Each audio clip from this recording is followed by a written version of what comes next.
Nisemi drejt Krumës. Gjatë rrugës shoferi i cili është vendas na tregon se banorët e kësaj komune janë më mirë ekonomikisht se ata në Kukës, pasi të gjithë djemtë e rinj kanë emigruar. Megjithatë, Kruma mbetet një zonë e thellë malori dhe me shumë probleme, sidomos në fshatrat e saj. Mes njësisë time vendore, do të thotë Bashkisë Krumë dhe kësaj zyre, ka qenë një bashkëpunim mjaft i frytshëm që po vazhdon po aq suksesshëm sa edhe ditët e para. Ne kemi të finalizuar, pra të përfunduar një objekt me PNUD-in që është një urë pasarel në fshatin Zarisht, mbasi duhet të sqaroj për teleshikuesit këtu që Bashkia Krumë përveç qytetit ka edhe 6 fshatra në jurisdiksionin e saj dhe ka mundësuar ky investim të lidh një pjesë të një lagje të fshatit Zarisht, të cilin e ndante zgjatimi i liçenit fal këtij investimi. Sa larg ke shkollën me shtëpinë? Një orë. Tani po kthehesh apo po shkoj? Po shkoj te shtëpia. Po shkon në shtëpi. Po. Më përpara ku nuk ishte kjo ura, çfarë rrugë bëje? Do ma përshkruash pak? Ishte rrugë keqe. Nga i dini? Këto, në për ujin këto. Kalon nga të zbrisnit poshtë? Po. Po në dimër, lageshe, kishe ftohtë, ishte? Po, u lagshëm. Sa vite ka qenë ashtu? Që u ke filluar shkollën? Po, qysh ku kam filluar shkollën, ka qenë ashtu. Tashti është ndrejt shumë bukur dhe e falenderoj. Jam shumë e kënaqur që është ndërtuar kjo urë dhe i falenderoj ato që kanë marrë këtë mundësi për ta ndërtuar këtë urë. Shumë e lumtur jam, sepse kur akon ngrisën e kaloshim edhe ana na ka një urë tjetër atje, edhe këto. Tash jam shumë e lumtur me këtë urë edhe falenderoj shumë këtë kompani. Shenjë luftës në Kosovë janë ende tokat e minuara nga ushtarët serb në fshatrat në kufi, që prej vitit 1999, zyra e PNUD-it me mbështetjen e BE-s vazhdon të financojë grupet e punës për çminimin e tokave të banorëve, të cilët presin t'i kthejnë ato në fusha pjellore, siç ishin një herë një kohë para luftës. Për këto 4 vite s'kemi pas asnjë të lënduar.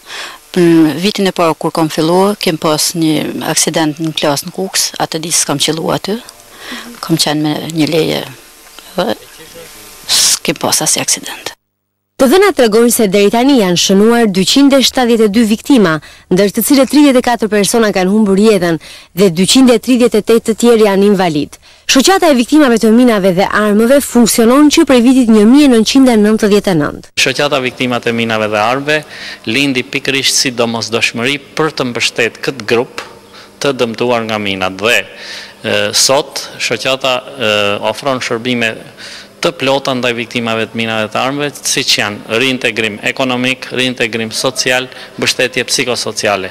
Deri tani fal ndihmës donatorëve dhe të përkushtimit të shtetit shqiptar, nëpërmjet koordinimit që është bërë nga zyra jon, e ndihmuar, këtu duhet të theksoj që nga viti 2002 nga UNDP-ja, me ndërtimin e kapaciteteve dhe trajnimin e ekipit të zyrës tonë, kemi arritur që të kemi rezultatet mira dhe në fund të vitit 2006 kemi arritur që të çminojmë mbi 86% të gjithë sipërfaqes së kontaminuar në Nathenantën. Është bërë edukimi i pothuajse i gjithë popullsisë në këtë rajon, duke edukuar gjithë moshat në 39 fshatra të infektuara direkt nga këto mina dhe municione. Ndërkohë kemi trajtuar të gjithë të dëmtuarit nga minat, siç jeni ndjeni janë 238, duke i dërguar dhe ndihmuar me proteza në qendrën ortopedike pranë spitalit ushtarak. Gjithashtu kemi arritur të dërgojmë dhe rastet më të vështira në Institutin e Rehabilitimit të Slovenisë në mbështetje të donatorëve kryesisht të Departamentit Shtetit Amerikan. Kur është mina u mhodhi pak dhe mërzoj. Pas më kishë rëzu e pash që njëherë momentalisht nuk mora vesh që është ndodhë. Pasaj e mora vesh që kisha kamën e gjatë. Objektivi kryesor i strategjisë për zhvillimin e qarkut të Kukësit është të përmirësojë cilësinë e jetës për të gjithë banorët e qarkut në kuadër të arritjes së objektivave të zhvillimit të 1 vjeçarit deri në vitin 2015. Kukësi nuk do të jetë më i veçuar nga lëvizja masive për zhvillim.